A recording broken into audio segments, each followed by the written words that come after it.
एका जिल्ह्यातल्या जर जागा इतक्या असतील ना मित्रांनो, तुम्ही विचार करा त्या सुद्धा रिटायरमेंटच्या, तर बाकीच्या जिल्ह्यांची काय परिस्थिती असणार आहे. आणि या जागा जर आज यांना कंत्राटी पद्धतीने भरण्याची वेळ का आली, कारण विद्यार्थ्यांना शिक्षक सुद्धा तितकेच गरजेचे आहे.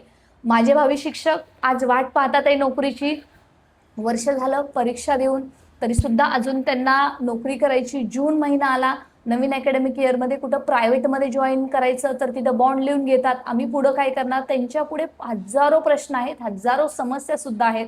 तरी सुद्धा त्यांच्या मनामध्ये एक आशेचा किरण आहे की शिक्षक भरती होईल आणि आम्ही तुमच्या या प्रयत्नाला साथ देतोय. शिक्षक भरती जास्तीत जास्त पदांची होईल आणि तुम्ही शिक्षक होणार आहात. फक्त निराश व्हायचं नाहीये. जी आहे ती परिस्थिती तुमच्या समोर ठेवणं तितकंच गरजेचं आहे.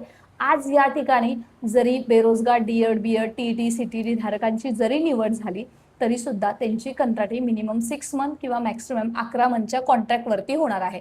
मग त्याच्या दरम्यान अजून भरतीला शालेय शिक्षण विभाग लेट करेल. हजारो रिक्त पदांच्या जाहिराती पोर्टलवरती वेळेवर अपलोड न झाल्यामुळे पवित्र पोर्टलवरील शिक्षक भरती रखडली, कंत्राटी भरती सुरू झाली.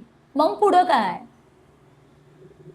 भावी शिक्षक जे शिक्षक भरतीची वाट पाहत आहेत त्यांना जॉईनिंग कधी, कंत्राटी कशासाठी घेतले जात आहेत, त्यांचा कालावधी काय असणार आहे आणि किती पदांची कंत्राटी भरती करण्याचे आदेश शालेय शिक्षण व क्रीडा विभागाने दिलेले आहेत. शिक्षण आयुक्तांनी नाराजी व्यक्त केलेली आहे. शालेय शिक्षण आयुक्त सचिंद्र प्रताप सिंह यांनी वारंवार VCच्या माध्यमातून 1 मे 2026च्या पत्रकाच्या माध्यमातून त्याच्या अगोदर बिंदू नामावली पूर्ण करा, संच मान्यता पूर्ण करा याच्यासाठी वारंवार आस्थापनांना संस्थांना आदेश देण्यात आले होते. परंतु आजची अशी परिस्थिती आहे की पोर्टलवरती संस्थांनी जाहिरातीच अपलोड केलेल्या नाही आहेत आणि त्याच कारणामुळे नाईलाजास्तव सध्या कंत्राटी शिक्षक भरती सुरू झाल्याचं आपल्याला दिसतंय.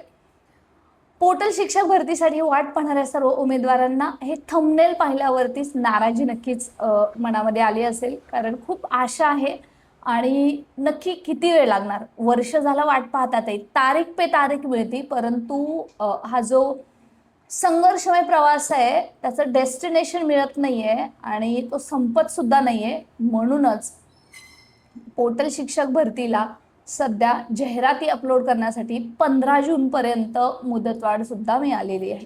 याच्या अंतर्गत माननीय शालेय शिक्षण आयुक्त सचिंद्र प्रताप सिंह यांनी बोललेलं आहे की ज्या संस्थांनी बिंदू नामावली रिक्त पदाची जाहिरात पोर्टलवरती अपलोड केली नाही त्यांना 15 जूनपर्यंत मुदतवाढ देण्यात आली आहे आणि 15 जूनपर्यंत सर्व आस्थापनांनी पोर्टलवरती रिक्त जागा अपलोड करायच्या आहेत. मित्रमैत्रिणींनो, मी ॲडव्होकेट प्राध्यापक बालुशा माने. शिक्षक भरती कोणासाठी होते तर सर्वप्रथम समजून घ्या, जाणून घ्या. शिक्षक भरती ही विद्यार्थ्यांसाठी होते. आपल्याला बेरोजगारांना नोकरी नाहीये म्हणून शिक्षक भरती होत नाहीये, विद्यार्थ्यांसाठी शिक्षक भरती होते. त्यामुळे विद्यार्थ्यांचं नुकसान होऊ नये म्हणूनच सध्या 600 कंत्राटी शिक्षक भरतीची पदं आहेत ती कंत्राटी पद्धतीने भरण्याचा एका फक्त सांगली जिल्ह्यातून हा निर्णय घेतला गेलेला आहे. म्हणजे तुम्ही पाहू शकता, फक्त ही जी आकडेवारी आहे ती जिल्हा परिषद प्राथमिक विभागाची आहे. सो मित्रांनो, निराश होऊ नका. जरी आता तुम्हाला या व्हिडिओच्या माध्यमातून थोडीफार जरी निराशाकडे नेणारी ही जरी बातमी असली तरी सुद्धा पोर्टलवरती जागा जास्त प्रमाणात येणार आहेत, परंतु सध्या विद्यार्थ्यांचं नुकसान होत आहे म्हणून हा निर्णय घेतला जाणार आहे. यावरती नियुक्ती कोणाची होणार आहे, याच्यामध्ये कंत्राटी म्हणून कोणाला संधी मिळणार आहे आणि ते कुठपर्यंत कंत्राटीवरती जॉईन राहू शकतात, ते त्या पदावरती आपला क्लेम चालू शकतात का. गेल्या वर्षी सुद्धा जून महिन्यामध्ये, याच्या अगोदर सुद्धा दर जून महिना आला की कंत्राटी शिक्षक भरतीचे फॉर्म निघायला सुरुवात होते. मग ते PCMC असो किंवा खाजगी संस्था असो किंवा इव्हन ZP सुद्धा असो. परंतु सध्याची जी कंत्राटी भरती आहे त्याचं नाविन्य काय आहे आणि तिथं संधी कोणाला हे पाहण्यासाठी शेवटपर्यंत व्हिडिओ पहा. तुमच्या जीवलग मित्रमैत्रिणींना नक्की पोहोचवा. कारण मित्रांनो, आपल्याला लढायचं आहे, आपल्याला थांबायचं नाही. आपण लढणार आहोत आणि जास्तीत जास्त पदांची भरती लेट पण थेट आलेली तुम्हाला याच प्लॅटफॉर्मच्या माध्यमातून पाहायला मिळणार आहे. So stay connected. आपलं व्हॉट्सअप टेलिग्राम जॉईन करा. या व्हिडिओच्या डिस्क्रिप्शन बॉक्समध्ये लिंक आहे आणि सबस्क्राईब करून नोटिफिकेशन नक्की ऑन करून ठेवा. मित्रांनो, सांगली जिल्ह्याची बातमी आहे. त्याच्यामध्ये सांगली जिल्ह्यामध्ये जिल्हा परिषदेच्या फक्त शाळेमध्ये जवळपास 600 सेवानिवृत्त शिक्षकांनाच पुन्हा सेवेची संधी देण्यात आलेली आहे. आता ही संधी का देण्यात आली, सेवानिवृत्तांचाच का विचार करण्यात आला, तर त्याचं कारण असं आहे, शासनाच्या निर्देशानुसार जे माननीय मोहन गायकवाड जे प्राथमिक शिक्षणाधिकारी सांगलीचे आहेत, त्यांनी सांगितलेलं आहे की शासनाच्या निर्देशानुसार सेवानिवृत्त शिक्षकांची प्रक्रिया सुरू आहे.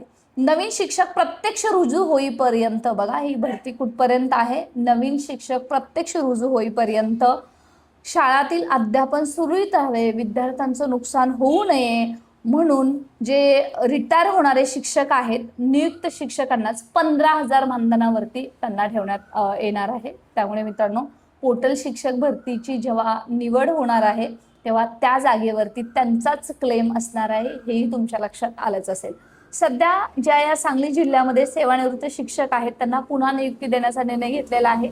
त्याच्या अंतर्गत दरमहा 15,000 त्यांना मानधन मिळणार आहे, परंतु बेरोजगार तरुणांमध्ये नाराजी आहे. सांगली जिल्ह्यामध्ये जवळपास 600 सेवानिवृत्त शिक्षकांना पुन्हा सेवेची संधी देण्यात आलेली आहे, परंतु याच्यामध्ये क्लिअर केलेलं आहे की शिक्षक भरती कधी होईल. शिक्षक भरती कधी होईल या प्रश्नाचं उत्तर ऑलरेडी यांनीच दिलेलं आहे. जे शिक्षण अधिकारी आहेत त्यांचं असं म्हणणं आहे की सध्या नवीन शिक्षक यायला, भावी शिक्षक यायला जवळपास ऑगस्ट सप्टेंबर महिना येणार आहे, कारण अजून त्यांची बरीचशी प्रक्रिया बाकी आहे. प्राधान्यक्रम लॉक करून झाल्यावरती निवड करत असताना, नियुक्ती करत असताना कागदपत्र तपासणी याच्यामध्ये बराच वेळ जाणार आहे आणि त्याचमुळे भावी शिक्षक यायला उशीर होतोय. त्यामुळे विद्यार्थ्यांचं नुकसान होऊ नये म्हणून हा निर्णय आहे तो शिक्षण विभागाने घेतलेला आहे आणि त्याच्या अंतर्गतच आता याला कंत्राटी शिक्षक भरतीला सुरुवात सुद्धा झालेली आहे. त्याच्यासोबतच हजारो पदांच्या जागा रिक्त असताना सुद्धा पोर्टलवरती जाहिराती द्यायला आस्थापना लेट करत आहेत. मागासवर्गीय कक्ष असेल, सोबतच मागासवर्गीय आयुक्त असतील, जे पेसा क्षेत्रातली भरती आहे आणि ज्या आस्थापना आहेत त्यांना सुद्धा शिक्षण आयुक्तांनी कडक निर्देश दिलेले आहेत की 15 जूनपर्यंतच त्यांना ही जागा पोर्टलवरती द्यायची आहेत, अन्यथा त्यांच्यावरती कार्यवाही केली जाणार आहे, असं माननीय आयुक्त डॉक्टर सचिंद्र प्रताप सिंह यांनी पुन्हा एकदा क्लिअर केलेलं आहे. बरं, आता या ज्या 600 शिक्षक आहेत त्यांना जे काही शाळेवरती नियुक्ती देण्यात आलेली आहे त्याच्या अंतर्गत फक्त जिल्हा परिषदेमध्ये 650हून जागा जास्त रिक्त आहेत आणि मुख्याध्यापक केंद्र प्रमुखांची संख्या आहे रिक्त, म्हणजे रिटायरमेंट जे होणार आहे तेवढे फक्त, आणि त्यांची संख्या आहे ती जवळपास अजून 50च्या घरामध्ये आहे. म्हणजे मित्रांनो, सध्या रिटायरमेंटच एवढी आहे, विचार करा, रिक्त झालेली पदं प्लस रिटायरमेंट, म्हणजे पोर्टलवरती लेट होते पण थेट होते, जास्त पदांची होते. अगदी एका जिल्ह्यामध्ये जर एवढी पदं रिक्त असतील तर तुम्ही विचार करा प्रत्येक जिल्ह्याची आकडेवारी किती असणार आहे. असा कोणताही जिल्हा नसेल ज्यांच्या जागा पोर्टलवरती येणार नाही, परंतु पोर्टल भरती रखडलेली आहे, त्याला उशीर होतोय. त्यामुळे जे सेवानिवृत्त शिक्षक आहेत त्यांनाच संधी देण्याचा विचार शिक्षण विभागाने केलेला आहे आणि त्याच्या अंतर्गत ज्या दिवशी शिक्षक रिटायर होतात आहे, रिटायरमेंट 31 मे ते 30 जूनच्या दरम्यान होतात आहे, त्याच्या दुसऱ्या दिवशी त्यांना पुन्हा एकदा शाळेवरती जॉईन व्हावं लागणार आहे. त्यांची यादी आहे ती प्राथमिक स्तरावर, तालुका स्तरावर, जिल्हा स्तरावर पाठवण्यात आली आहे. कुणी कुठं नोकरी करायची याचं अजून डिसाईड केलेलं नाही आहे आणि त्यांना 15,000 बेसिक ऑफर, नोकरीची ऑफर शालेय शिक्षण विभागानं दिलेली आहे. शिक्षक भरतीसाठी वाट पाहणारे उमेदवार चातकप्रमाणे वाट पाहतात. तारीख पे तारीख मिळते, परंतु मित्रांनो निराश होऊ नका. लेट होते पण शिक्षक भरती थेट होते, जास्त पदांची होते आणि आता भरती झाल्याशिवाय राहत नाही. परंतु शिक्षण आयुक्ताने हा निर्णय विद्यार्थी हितार्थ घेतलेला आहे, कारण मगाशी सांगितल्याप्रमाणे विद्यार्थ्यांसाठी भरती होते ना की शिक्षकांसाठी भरती होते. अशाच ऑथेंटिक माहितीसाठी मित्रांनो stay connected. Thanks for watching. आपलं व्हॉट्सअप टेलिग्राम जॉईन करा, या व्हिडिओच्या डिस्क्रिप्शन बॉक्समध्ये लिंक आहे. आणि जास्तीत जास्त पदांची भरती येण्यासाठी तुम्ही तेवढंच सकारात्मक राहा जेवढी शिवनिटी फाउंडेशन सकारात्मक आहे. एक दिवस तुम्ही शिक्षक झालेलं आम्हाला पाहायला मिळेल याच सदिच्छेसह. धन्यवाद.